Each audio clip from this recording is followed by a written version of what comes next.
Buenas tardes, alumnos, comunidad de la secundaria 44, turno vespertino. Este video es para la muestra pedagógica del ciclo escolar 2025-2026 en la materia de historia de segundo grado y es para mostrarles las actividades que se realizaron, las estrategias didácticas de todos estos procesos de desarrollo de aprendizaje que se fueron dando a través del ciclo escolar. Bueno, por principio de cuentas les estoy mostrando la portada y las carátulas de los cuadernos. Esto fue con la primera intención de un diagnóstico. Quiere decir que para saber los intereses de los alumnos, la forma de trabajar, les pedí que de manera libre eligieran un tema de historia para que pudieran hacer un collage y ponerlo como portada de su cuaderno. Esto fue muy interesante porque de esa manera me fui dando cuenta cuáles eran sus intereses, además de lo que podían saber de historia hasta el momento. Como portada, de igual manera, les pedí algo que fuera referente a lo que ellos entendían acerca de historia. Muestro dos ejemplos. El primer alumno tiene a la cultura olmeca y eso es lo que él más destaca, más conoce acerca de historia. Una alumnita de segundo E realizó un reloj de arena y eso también es representativo de lo de historia, porque muestra el paso del tiempo, cómo el paso del tiempo nos va dando esa capacidad y esas habilidades como seres humanos, como humanidad, para poder ir modificando nuestro entorno. Eso es algo muy representativo acerca de la asignatura. Dentro del ciclo escolar se solicitaron diversas actividades, entre ellas fueron la realización de líneas de tiempo y la ubicación en mapas. En el caso de las líneas de tiempo, son para desarrollar habilidades de ubicación temporal, ubicación en el tiempo, para entender cómo los seres humanos se comportaban en ciertos momentos de la historia, además de conocer la evolución de la humanidad en el tiempo. En el caso de los mapas, se utilizan para la ubicación geográfica y el espacio dentro de la República, en el caso de nuestra materia de segundo. Ahora bien, también la geografía, que entendieran cómo la geografía determina o influye en los procesos históricos. Por ejemplo, si podemos observar la parte sur de nuestra república, se desarrollaron civilizaciones sedentarias. Son las civilizaciones maya, olmeca, mexica. Mientras que en la parte norte, donde el clima es más árido, hay menos agua, menos recursos, las poblaciones iban distribuyéndose de un lugar a otro. Eso también es para que se entienda la influencia de nuestro entorno, nuestro contexto. No únicamente cómo la humanidad ha ido cambiando simplemente por azar del destino. No, todo nos influye. Todo tenemos en nuestro entorno que determina la forma en cómo nos desarrollamos individual y en comunidad, en colectivo. Se utilizaron también la creación de textos escritos. Esto para que el aprendizaje fuera más significativo sobre los procesos históricos. Se comenzó con palabras clave. Después de estudiar un tema, en el caso del primer ensayo que realizaron, fue acerca de los olmecas y bueno, fueron obteniendo palabras clave acerca de esta cultura madre, esta primera civilización de la que tenemos registro en nuestro país.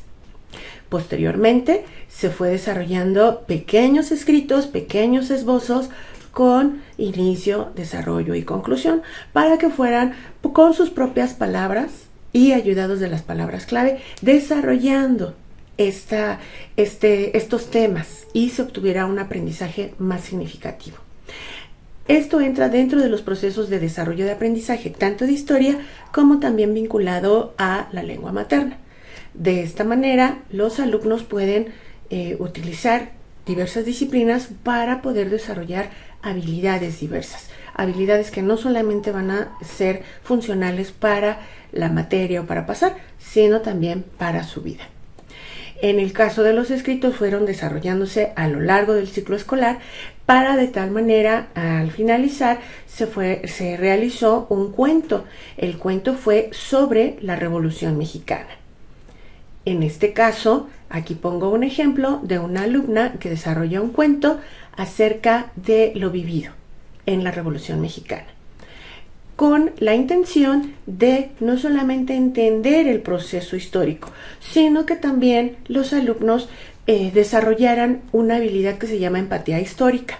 De esta manera ellos pueden ponerse en el lugar de esas personas que ya fallecieron, que vivieron hace miles de años, hace cientos de años, para poder entender que tienen o tenían motivaciones, emociones, relaciones sociales dentro de su misma comunidad similares a nosotros.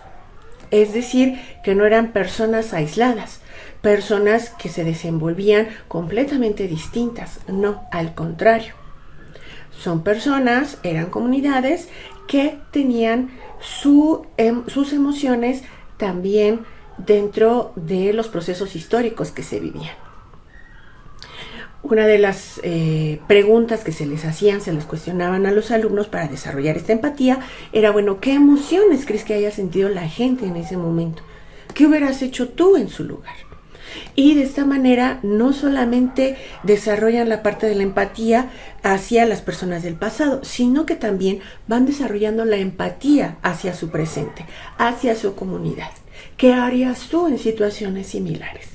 Se viven situaciones similares como las que estudiamos en la independencia, la revolución, las guerras de reforma, o es completamente distinto. ¿De qué manera han evolucionado también los derechos humanos?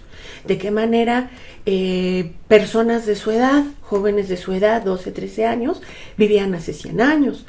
¿De qué manera podían estos jóvenes que vivieron hace un siglo estudiar, tener una familia? ¿Cómo se vivía? Y de esta manera no solamente se desarrolla la empatía histórica, sino que también estos procesos quedan más en sus estructuras mentales. Se van cambiando estructuras mentales donde no únicamente se aprenden fechas, se aprenden procesos, personajes, nombres. La historia no es de memorización, sino que tenemos que entender cómo estos procesos han ido evolucionando a nuestra humanidad, a nuestro territorio.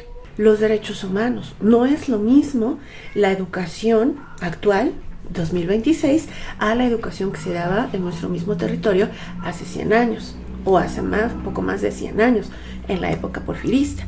De qué manera la escuela también fue evolucionando.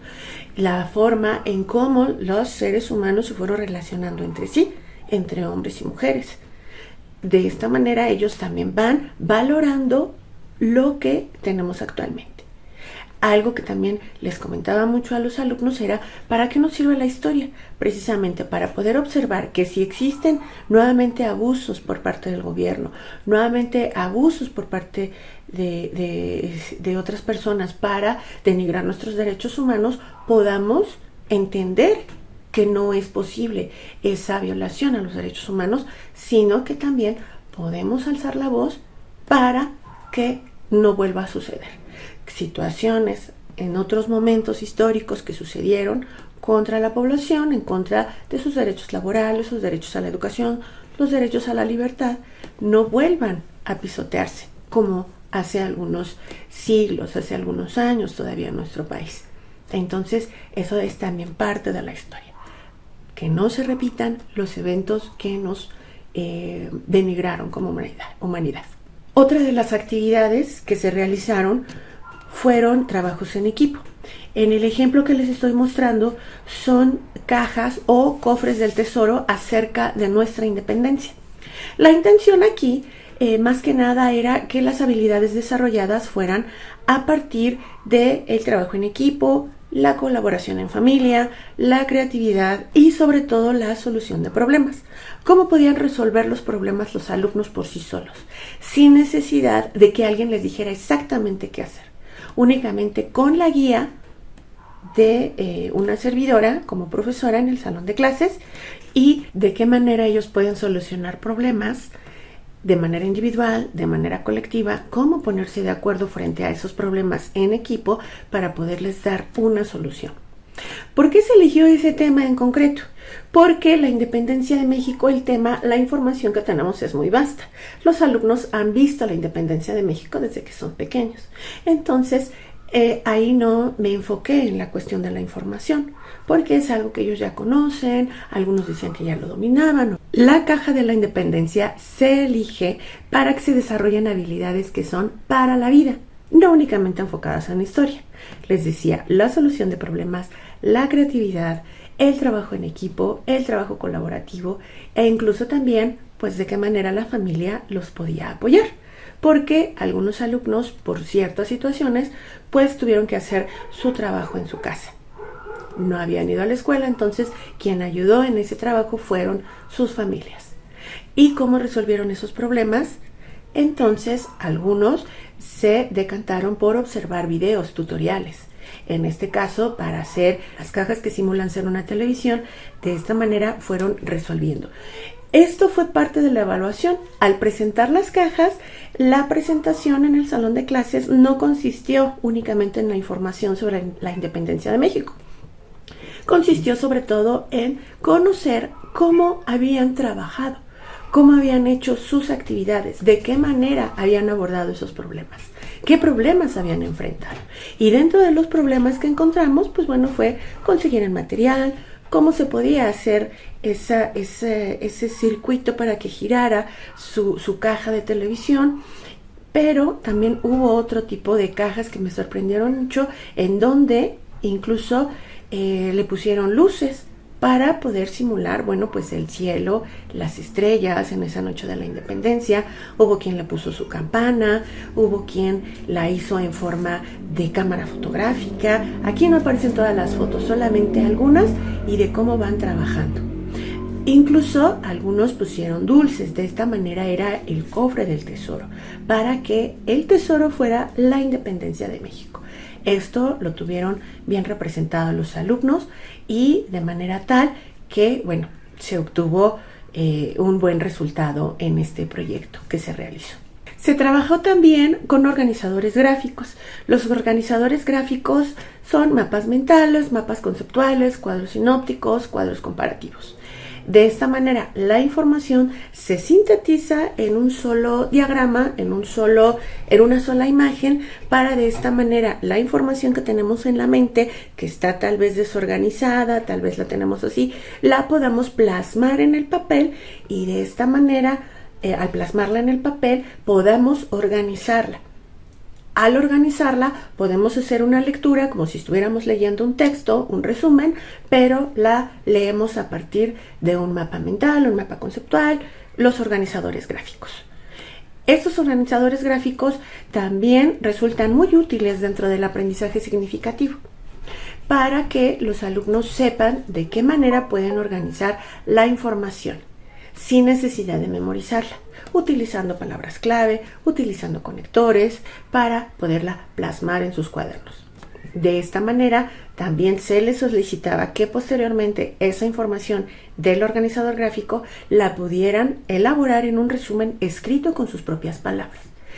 De esta manera, ellos creaban su propio texto, su propio tema, como si estuvieran escribiendo un libro. Ellos no se dieron cuenta, pero esa era la intención. La intención fue que la escritura, la habilidad escrita se fuera fomentando, se fuera fortaleciendo, para que más adelante textos más grandes, más complejos, les fueran más sencillos, porque algo que no se practica se va perdiendo. Y no es únicamente de escribir por escribir, sino que esa escritura tenga un objetivo, tenga un sentido.